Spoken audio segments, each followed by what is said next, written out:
আসসালামু আলাইকুম রহমতুল্লাহ।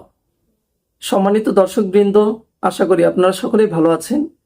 তো আমিও আলহামদুলিল্লাহ ভালো আছি। আজকে আপনাদের সম্মুখে একটি নতুন ভিডিও নিয়ে হাজির হলাম।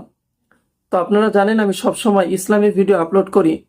তো আজকেও খুবই সুন্দর একটি টপিক নিয়ে, সুন্দর একটি বিষয়বস্তু নিয়ে আপনাদের সম্মুখে হাজির হলাম। তো দয়া করে আপনারা সকলে ভিডিওটি স্কিপ না করে সম্পূর্ণ ভিডিওটি দেখবেন। অবশ্যই আপনার ফায়দা হবে। আজকে আমি আপনাদেরকে কিছু মাসালাগত বিষয়ে আলোচনা করব। তবে শুরুতেই মাসালা বলার আগে আমি আপনাদেরকে বলে নিচ্ছি যে একটি মাসালা যদি আপনি শিখেন তাহলে আপনার কি পরিমাণ সওয়াব হবে।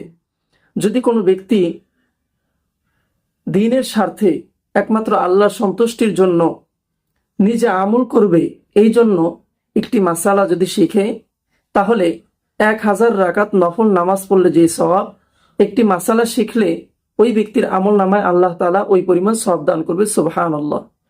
তো আজকে আমরা যেই মাসালাটা নিয়ে আলোচনা করব সেটা হচ্ছে ফরজ গোসল। তো বন্ধুরা, আজকে আমরা জানবো যে যদি কোনো ব্যক্তির উপরে গোসল আবশ্যক হয়ে যায়, ফরজ হয়ে যায়, তাহলে ওই ব্যক্তি কয়টি কাজ করতে পারবে না। তো এই প্রশ্নের উত্তর হচ্ছে যে যদি কোনো ব্যক্তির উপরে গোসল ফরজ হয়ে যায় তাহলে ওই ব্যক্তি 5টি কাজ করতে পারবে না। আবারও আমরা জেনে নেই, যদি কোনো ব্যক্তির উপরে গোসল ফরজ হয়ে যায় তাহলে ওই ব্যক্তি 5টি কাজ করতে পারবে না।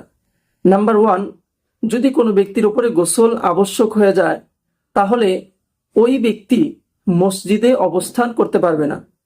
এখন প্রশ্ন হলো, যদি কেউ ইতিকাফে থাকে তাহলে তার জন্য কি মাসালা? হ্যাঁ, ওই ব্যক্তি মসজিদ থেকে বের হবে এবং গোসল করে পবিত্র হয়ে এরপরে মসজিদে প্রবেশ করবে। নাম্বার 2, যখন আপনার উপর গোসল ফরজ হয়ে যাবে তখন আপনি নামাজের মতো ইবাদত আদায় করতে পারবেন না। তবে হ্যাঁ, যদি আপনি পবিত্রতা অর্জন করেন তাহলে আপনি নামাজ পড়তে পারবেন। কেননা আমরা জানি যে নামাজের শর্ত হচ্ছে মোট 13টি। এর মধ্যে নামাজের বাহিরে 7 ফরজ এবং ভিতরে হচ্ছে 6 ফরজ। আর এই নামাজের বাহিরে 7 ফরজের মধ্যে একটি ফরজ হচ্ছে শরীর পাক থাকা, অর্থাৎ আমার শরীর পবিত্র থাকতে হবে। তো এই জন্য যখন আপনার উপরে গোসল ফরজ হয়ে যাবে আপনি নামাজে দাঁড়াতে পারবেন না, নামাজ আদায় করতে পারবেন না। 3 নাম্বার, যদি আপনার উপরে গোসল ফরজ হয়ে যায় তাহলে আপনি কোরআন স্পর্শ করতে পারবেন না। আবারও জেনে নিই, যদি কোনো ব্যক্তির উপরে গোসল ফরজ হয়ে যায় তাহলে ওই ব্যক্তি কখনোই কোরআন স্পর্শ করতে পারবে না। কেননা আল্লাহ তাআলা কোরআনের মধ্যে বলেছেন, লা ইয়ামাসসুহু ইল্লাল মুতাহহারুন, যে এই পবিত্র কোরআন শুধুমাত্র পবিত্র ব্যক্তিগুলোই স্পর্শ করতে পারবে।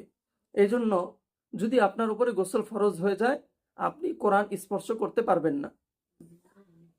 4 নাম্বার, যদি কোনো ব্যক্তির উপরে গোসল ফরজ হয়ে যায়, হ্যাঁ, এখন প্রশ্ন হচ্ছে যে গোসল ফরজ হওয়ার বিভিন্ন মাধ্যম রয়েছে। যদি কোনো মহিলার উপরে তার আল্লাহ প্রদত্ত যে প্রত্যেক মাসে যে রোগ রয়েছে বা যে ব্যাধিটা রয়েছে, এই কারণে যদি তার উপরে গোসল ফরজ হয় তাহলে ওই ব্যক্তি কোরআন স্পর্শ করতে পারবে না এবং কি তেলাওয়াতও করতে পারবে না। তবে হ্যাঁ, সে যদি চায় যে হরফ উচ্চারণ করবে বা কোনো দোয়া দরুদ পড়বে তাহলে সে পারবে। তবে যদি পুরুষের উপর গোসল ফরজ হয়ে যায় তাহলে সেই ব্যক্তি, অর্থাৎ ওই পুরুষ, সে কিন্তু কোরআন তেলাওয়াত করতে পারবে স্পর্শ করা ব্যতীত। এবার আমরা শুনবো যে 5 নাম্বার, গোসল ফরজ হলে যে 5 নাম্বার কাজটি করা যাবে না সেটা হচ্ছে যে আপনার উপরে গোসল ফরজ হয়ে গেছে, এমন সময় আপনি মক্কায় অবস্থান করতেছেন, আপনি হজে গিয়েছেন, তাহলে এই গোসল ফরজ থাকা অবস্থায় আপনি কাবা শরীফ তওয়াফ করতে পারবেন না।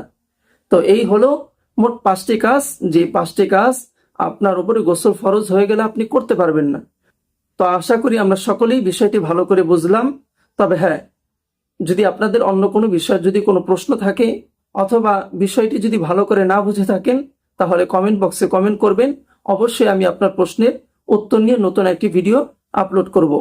দ্বীনের স্বার্থে আপনারা সকলেই ভিডিওটি শেয়ার করবেন। যদি আমার এই ভিডিওটি ভালো লেগে থাকে তাহলে অবশ্যই একটি কমেন্ট করবেন, একটি লাইক দিবেন এবং চ্যানেলটি সাবস্ক্রাইব করে পাশে থাকবেন।